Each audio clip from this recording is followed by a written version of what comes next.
Hey everyone, welcome back to the channel.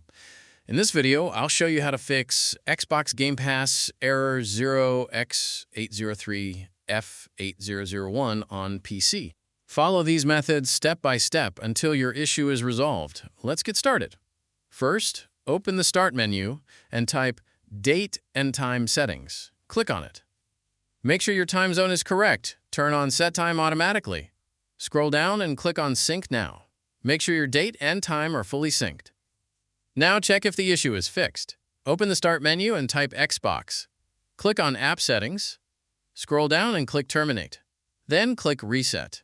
Click Reset again to confirm. Wait for the process to complete. Once done, open the Xbox app and sign in again. Check if the issue is fixed. If the problem persists, go back to Xbox App Settings.